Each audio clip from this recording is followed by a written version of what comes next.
మీ ఎలాంటి వ్యాపార ప్రకటనలకైనా వెంటనే మా ఛానల్ సంప్రదించండి. హాయ్ హలో నమస్తే, welcome back to our channel. నేను శిరీష.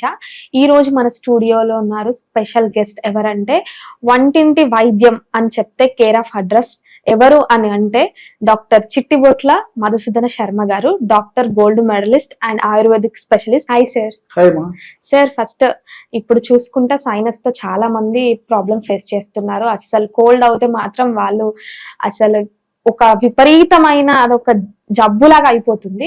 సో ఇంట్లోనే ప్రిపేర్ చేసుకోవడానికి ఎలాంటి రెమెడీస్, ఎలాంటి చిట్కాలు చెప్తారు సార్ ఈరోజు మాకు?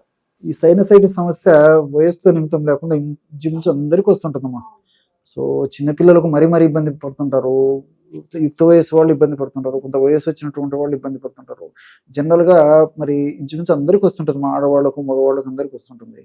ఈ సైనసైటిస్ వచ్చినప్పుడు వాళ్ళు పడేటువంటి బాధ వర్ణాతీతమ్మా. ముక్కులో నీళ్లు గారుతుంటాయి, శ్వాసకు సంబంధించినటువంటి ఇబ్బందులు పడుతుంటారు, తల బరువుగా ఉంటుంది, తల భారంగా ఉంటుంది, తల నొప్పిగా ఉంటుంది. అదేవిధంగా ఉదయం పూట నిద్ర లేచిన తర్వాత నుంచి సూర్యోదయం అయిపోయి సూర్యుడు బాగా వచ్చేదాకా కూడా ఆ నొప్పి విపరీతంగా ఉంటుందమ్మా. తల అలా వంచినప్పటికీ కూడా ఆ భారంతో భరించలేకపోతుంటారు. దానివల్ల చికాకు, కోపము ఇలాంటి లక్షణాలు ఉంటాయి. ఇంకొంతమంది ఏంటంటే ఈ యొక్క సమస్య పెరిగిపోయినప్పుడు జ్వరం కూడా వచ్చేటువంటి పరిస్థితి ఏర్పడుతుందమ్మా. ఇన్ఫెక్షన్ ఎక్కువ కావడం వల్ల జ్వరం వస్తుంటుంది. సో ఇలాంటి అనేక రకాల లక్షణాలు ఈ యొక్క సైనసైటిస్ అనేటువంటి ఈ సమస్యలు ఉంటాయమ్మా. కొంతమందిలో ఈ శ్లేష్మమ్మ బలవంతంగా చీదితే గాని రాదు. కొంతమంది ఈ చీదడం కష్టమైపోయి లోపల ఏదో ఇరుక్కొని పోయినట్లయిపోయి నోటి ద్వారా తీసుకోవడానికి ప్రయత్నం చేస్తుంటారు. శ్లేష్మం గట్టిగా ప్రయత్నం చేస్తే గాని రాదు. ఉమ్మేసేసరికి కొద్దిసేపు కంఫర్టబిలిటీ వచ్చేస్తుంది, మళ్ళీ బాధపడుతుంటారమ్మా. సో ఇక రకరకాల సమస్యలతో ఈ యొక్క సైనసైటిస్ సమస్యతో బాధపడుతుంటారమ్మా. కొంతమంది ఈ బాధ భరించలేక మరి ఆపరేషన్స్ కూడా చేయించుకుంటుంటారమ్మా. కానీ ఆపరేషన్ చేయించుకున్నప్పటికీ కొంతమందిలో కొన్నాళ్ళు బాగుండేసి మళ్ళీ ఈ సమస్య వస్తుంటుందమ్మా, మళ్ళీ వస్తుంటుందమ్మా. కొన్నాళ్ళు బాగుండి మళ్ళీ మొదలవుతుంటుంది. అసలు సైనసైటిస్ అంటే ఏమంటే మన ముక్కు భాగంలో ముక్కు చుట్టూ గాలి గదులు ఉంటాయమ్మా, వాటిని సైనస్లు అంటారు. ఆ సైనస్లకు వచ్చేటువంటి ఇన్ఫెక్షన్ ఏదైతే ఉందో దాన్ని సైనసైటిస్ అంటారు. ఇది మన అందరికీ అర్థమయ్యేటట్టు చెప్తాం చూడమ్మా. సైనసైటిస్, ఐటిస్ అంటే ఇన్ఫ్లమేషన్ లేదా ఇన్ఫెక్షన్ వచ్చినటువంటి ప్రక్రియ ఏదైతే ఉందో ఆ భాగంలో జరిగేటువంటి మార్పు ఏదైతే ఉందో దాన్ని ఐటిస్ అంటారు. సైనస్ భాగంలో వచ్చేటువంటి ఐటిస్, ఇన్ఫ్లమేషన్ లేదా ఇన్ఫెక్షన్ ప్రక్రియ ఏదైతే ఉందో దాన్ని సైనసైటిస్ అంటారమ్మా. ఈ యొక్క సమస్య వచ్చినప్పుడు ఇలాంటి లక్షణాలన్నీ ఉంటుంటాయి. సర్వసాధారణంగా ఈ సమస్యలు కూడా ఎవరికి వస్తాయంటేనమ్మా, శ్లేష్మ తత్వం ఎక్కువ ఉన్నటువంటి వాళ్ళు, అంటే కొంతమందికి వాళ్ళకు ఈ యొక్క కఫజ తత్వం అనేటువంటి ఒక బాడీ నేచర్ కాన్స్టిట్యూషన్ వాళ్ళకి ఆ తత్వమే లాగా ఉంటుంది. కొంతమందికి వాతావరణ కాలుష్యం వల్ల ఈ యొక్క సమస్య వస్తుంటుంది. ఆహార పదార్థాల వల్ల కొంతమందికి ఈ యొక్క అలర్జీ వల్ల ఈ యొక్క సైనసైటిస్ ప్రాబ్లం వస్తూ ఉంటుంది. ఇట్లా కొంతమందికి ఒక్కో రకమైన కారణాల వల్ల వస్తుంటుందమ్మా. కొంతమందికి చల్లనీళ్ళ వల్ల ఈ యొక్క సైనసైటిస్ ప్రాబ్లం ఉధృత కావచ్చు, కొంతమంది వేడినీళ్ళు స్నానం చేసినప్పుడు ఉధృత కావచ్చు, కొంతమంది దుమ్ము ధూళి ఇలాంటి వాటికి ఎక్స్పోజ్ అయినప్పుడు డస్ట్కి ఇలాంటప్పుడు కూడా ఈ యొక్క ఉధృత రూపం దాల్చొచ్చు. ఈ విధంగా ఈ సైనసైటిస్ సంబంధించిన ఇబ్బందులు ఉంటాయమ్మా. సో దీనికోసం అని చెప్పేసి చాలా ఖర్చు పెడుతుంటారమ్మా. సో ఆధునిక కృత్రిమ ఔషధాలు వాడినప్పుడు తాత్కాలికంగా చాలా ఇమ్మీడియట్గా రిలీఫ్ ఇస్తాయి. కొంతకాలం అయ్యేసరికి మళ్ళీ నేను అని చెప్పేసి గుర్తు చేస్తుంటాయి, మళ్ళీ బాధపడుతుంటారమ్మా. సో వీటి నేపథ్యంలో మనము ప్రకృతిలో దొరికేటువంటి ఔషధాలపైన దృష్టి కేంద్రీకరించినట్లయితే ప్రకృతి మాత ఎన్నో రకాలైనటువంటి ఔషధాలను ప్రసాదించడం జరిగిందమ్మా. వాటిపైన అవగాహన లేక, ఆరోగ్య స్పృహ లేక వాటిని సద్వినియోగం చేసుకోలేకపోవడం చేతనే మనం ఇలాంటి సమస్యలతో కొట్టుమిట్టాడుతున్నామా. కాబట్టి ప్రకృతి ప్రసాదించినటువంటి ఔషధాలను మనం సద్వినియోగం చేసుకున్నట్లయితే ఇలాంటి సమస్యల నుంచి కూడా ఈజీగా బయటపడవచ్చు. ఫస్ట్ ఆఫ్ ఆల్ ఇవన్నీ ఎలా ప్రిపేర్ చేసుకోవాలి చెప్పండి. చెప్తానమ్మా. ఇప్పుడు ఈ పదార్థాలు చెప్తే మీరు చాలా ఆశ్చర్యపోతారమ్మా. అన్నీ మీకు తెలిసినటువంటివే. సో అన్నీ మనకు దొరుకుతాయి, తయారు చేసుకోవడం ఈజీ, వాడుకోవడం ఈజీ, రిజల్ట్ కూడా చాలా ఈజీగా వస్తుందమ్మా. అది వీటి యొక్క ప్రత్యేకత. ఎలాగంటే అమ్మా, నేను అన్నీ ఒక్కొక్కటి చెప్తాను చూడమ్మా. మొట్టమొదటి పదార్థము శొంఠి అమ్మా. సో యాక్చువల్లీ ఇది అల్లమమ్మా. అల్లాన్ని కొన్ని ప్రత్యేక పద్ధతుల ద్వారా తయారు చేసినటువంటి పదార్థం ఏదైతే ఉందో దాన్ని శొంఠి అంటారమ్మా. సో ఇలాంటి శొంఠి మనకు మార్కెట్లో దొరుకుతుంది. శొంఠి పౌడర్ కూడా మార్కెట్లో దొరుకుతుందమ్మా. సో రెండవ పదార్థంగా లవంగాలు కూడా ఈ యొక్క సైనసైటిస్ అనేటువంటి సమస్య తగ్గించడానికి చాలా అద్భుతంగా పనిచేస్తాయి. అదేవిధంగా మూడవ పదార్థంగా మిరియాలమ్మా. నాలుగవ పదార్థంగా దాల్చిన చెక్క. ఐదవ పదార్థంగా ఇది మీరే చెప్పండమ్మా. కరివేపాకు. Very good. సో రెగ్యులర్గా వాడుతుంటారు కదమ్మా కరివేపాకు. ఈ 5 పదార్థాలన్నీ మన ఇంటిలో దొరికేటువంటివి ఆహార పదార్థాలు వంటకాల్లో తయారు చేసుకుంటాం. ఇవి ఘాటు కూడా ఉంటాయి కదా సార్? ఎగ్జాక్ట్లీ అమ్మా. సో బ్రహ్మాండమైనటువంటి ఔషధం తయారు చేసుకోవచ్చు అమ్మా. ఎలాగ తయారు చేసుకోవాలని కూడా చెప్తాను చూడమ్మా.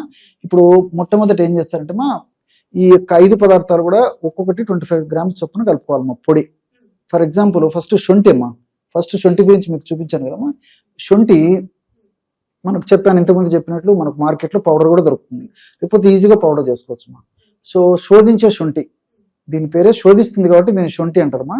ఈ యొక్క శొంఠిని వాడుకోవడం వల్ల ఏం జరుగుతుందంటమ్మా, లోపల ఈ శ్లేష్మ దోషాన్ని తగ్గించేస్తుంది. అంటే ఈ స్రావాలను తగ్గించేటువంటి అద్భుతమైనటువంటి గుణం ఈ శొంఠికి ఉందమ్మా.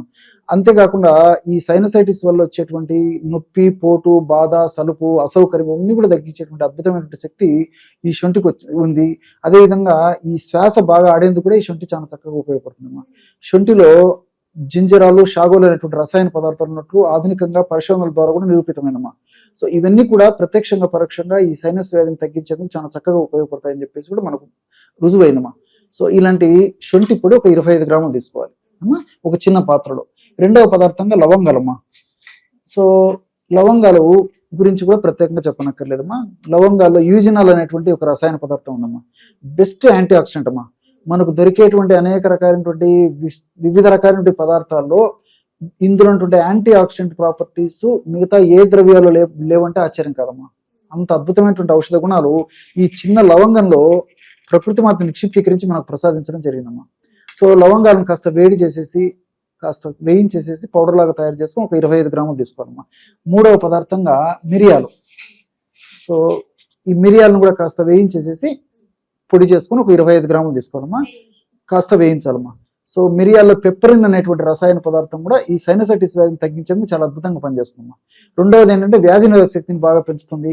ఇంకొకటి ఈ యొక్క మిరియాల్లో ఉన్నటువంటి ప్రత్యేకత ఏంటంటే మిరియాల్లో ఉన్నటువంటి పెప్పరిన్ అనేటువంటి రసాయన పదార్థం ప్రభావం చేత ఈ ముక్కు భాగంలో ఉన్నటువంటి ఈ రక్తనాళాల్లో వ్యాకోచం బాగా జరిగేసి ముక్కు భాగానికి రక్త సరఫరా బాగా జరిగేసేసి రక్త సరఫరాలో మంచి పోషకాంశాలు ఆక్సిజన్ బాగా అందడం వల్ల అక్కడ ఉన్నటువంటి చెడు పదార్థం అంతా కూడా చాలా బయటికి తీసుకొచ్చేందుకు ఈ మిరియాలు చాలా చక్కగా ఉపయోగపడతాయమ్మా. అదేవిధంగా నాలుగవ పదార్థంగా దాల్చిన చెక్క. దాల్చిన చెక్కలో కూడా ఈ యొక్క సైనసైటిస్ ని శ్లేష్మ దోషాలను తగ్గించేటువంటి అద్భుతమైనటువంటి ఔషధ గుణాలు ఉన్నాయి. సినిమాల్డిహైడ్, సిసమిక్ యాసిడ్ ఇలాంటి అనేక రకాలైన రసాయన పదార్థాలు ఈ యొక్క సైనసైటిస్ వల్ల వచ్చేటువంటి లక్షణాలు తగ్గించేందుకు చాలా చక్కగా ఉపయోగపడతాయమ్మా. ఇంకా చివరి పదార్థంగా కరివేపాకు. ఈ కరివేపాకు ప్రతి ఇంట్లో సంవత్సరం అంతా ఉంటుందమ్మా. సో ఇందులో కూడా అనేక రకాలైన ఔషధ గుణాలు ఉన్నాయమ్మా. సో పోషకాంశాలు ఉన్నాయి, ముఖ్యంగా విటమిన్ ఏ ఉంది, అదేవిధంగా కాల్షియం ఉంది, తర్వాత ఐరన్ ఉంది, మెగ్నీషియం ఉంది, ఫాస్ఫరస్ ఉంది, వాట్ నాట్ ఎల్స్ అమ్మా.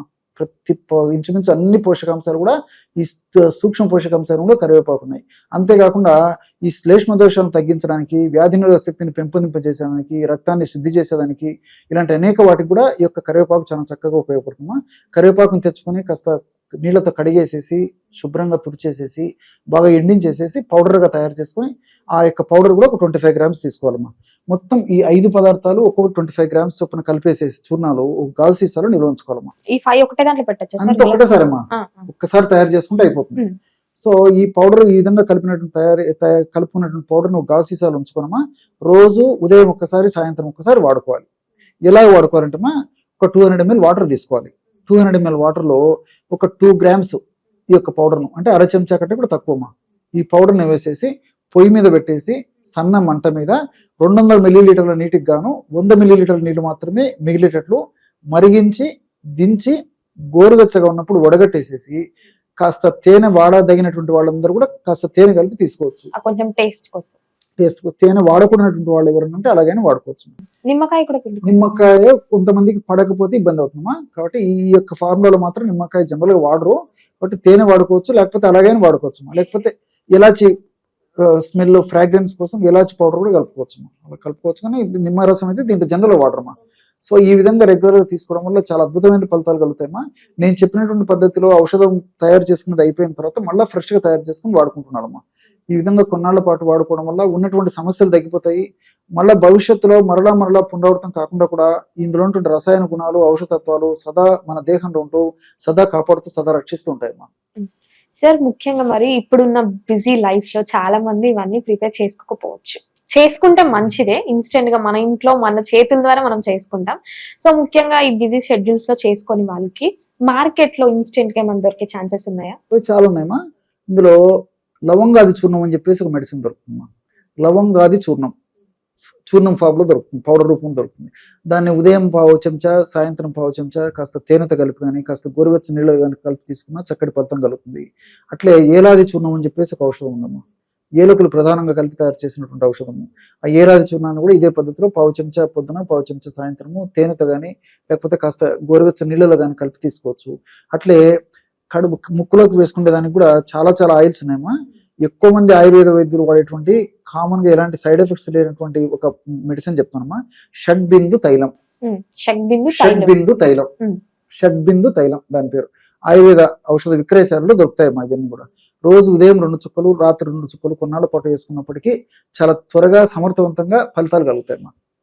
సార్ ఓవరాల్ గా ఈ సైనస్ ప్రాబ్లమ్ కి చాలా మంచి రెమెడీస్ చెప్పారు. అలాగే ఇన్స్టెంట్ గా మార్కెట్ లో దొరికే దాని గురించి కూడా చెప్పారు. చాలా థ్యాంక్స్. ఓకే.